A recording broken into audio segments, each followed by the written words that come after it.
Bueno, muy buenos días. La idea es explicar un poco, la fotografía de un medidor, es explicar un poco el tema de la medición, o más bien de la señal que es capturada por los medidores electrónicos, ¿sí?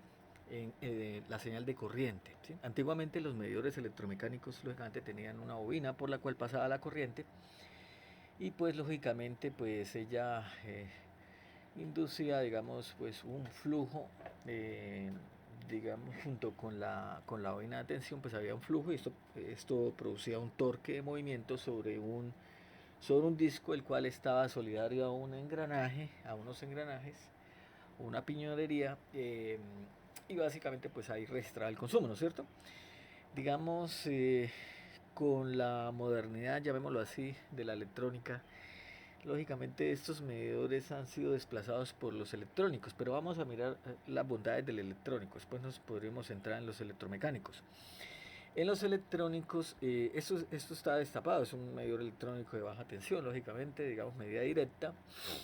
Eh, y digamos, es esta parte quería hacer hincapié, digamos por allí viene la entrada más arriba, la entrada de corriente, por aquí viene, vemos la barra esa por donde pasa la corriente de la carga eh, de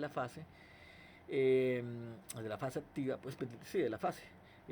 Y aquí está cortada, este es el detalle que quiero que se den cuenta, aquí hay un elemento, este elemento no puede pasar desapercibido porque realmente es es digamos sobre el cual vamos a hablar ahorita, ¿no?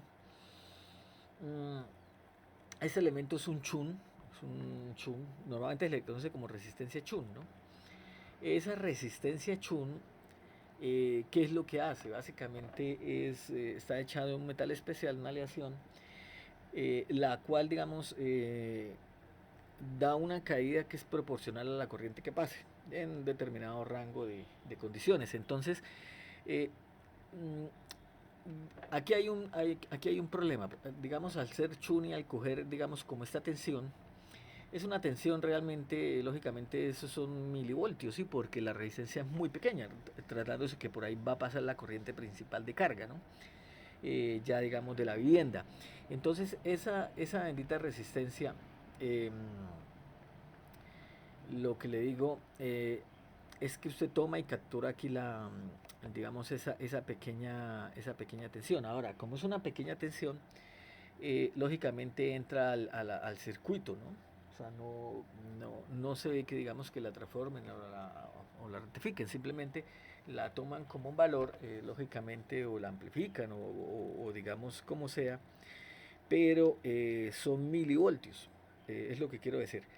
El problema, digamos, es cuando hay distorsiones armónicas en la señal de corriente. Ahora, lógicamente, eso no está capturado, eso, digamos, el procesamiento de esa señal de corriente no creo que sea muy avanzado porque, lógicamente, al ser milivoltios es muy propenso, digamos, al ruido, incluso esa misma señal, ¿sí? De hecho, si ustedes ven, está entorchado. Eso quiere decir que no, eso lo hacen por algo. O sea, ese entorchamiento no es de gratis, llamémoslo así, ¿no? Eh, lo que también quiero recalcar es, al ser milivoltios, lógicamente pueden trabajar con el valor eficaz, llamémoslo así. Ahora, el verdadero valor eficaz o él no va a discriminar, digamos, puede ser que dentro de su algoritmo de cálculo él va a tomar la onda y lógicamente va a tomar el valor eficaz de esa onda, pero la pregunta es si toma el verdadero valor eficaz o el valor eficaz, digamos, de una onda distorsionada de la solamente la fundamental, ¿sí? Entonces, dése cuenta que esto podría inducir en errores de cálculo, porque perfectamente el algoritmo podría decir no. Pues yo me quedo, digamos, con ese valor RMS y asumo que lógicamente pues es de una onda senoidal pura, cosa que no es tan cierta hoy en día, ¿no es cierto? Entonces, de hecho, mmm, esa corriente que se distorsiona podría, o sea, yo puedo tener cargas lineales dentro del inmueble, pero digamos, al tener una tensión que sí tiene armónicos, lógicamente aparecen armónicos en una carga que es lineal. Entonces dése cuenta que no es culpa, digamos, de las cargas que yo tengo, del usuario que está siendo medido, sino es culpa ya de la red como tal, digámoslo así, culpa entre comillas. Y esa distorsión armónica de tensiones que producen esta distorsión de corrientes no debido a cargas no lineales, sino que la tensión precisamente está distorsionada, entonces no es culpa de este usuario en específico. Perfectamente podría ser un usuario industrial que origine, digamos, esas tensiones, que tenga inversores, cicloconvertidores, lo que quieran, electrónica de potencia general cuyas ondas, digamos, no sean senoidales puras, sino sean básicamente sean senoidales con componentes armónicas, ¿no es cierto? Entonces, aquí es donde yo quiero llamar la atención porque, digamos, esto podría inducir a cierto error de medida, porque es que las condiciones de los laboratorios de los operadores de red, pues lógicamente a usted le van a presentar es una onda diáfana de tensión, lo que yo vengo diciendo, digamos, con cero o muy mínimo contenido armónico, ¿sí? Digamos, simulando una condición de alimentación ideal de red. Pero eso no es cierto. Lógicamente, afuera uno no sabe dónde lo van a instalar y qué se va a encontrar, digamos, afuera y qué tan cerca un usuario esté de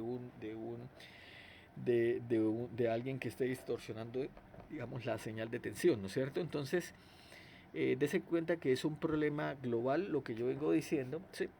Y que lógicamente impacta, digamos, a nivel individual, pero como es problema de cálculos para cobro, pues es delicado el tema.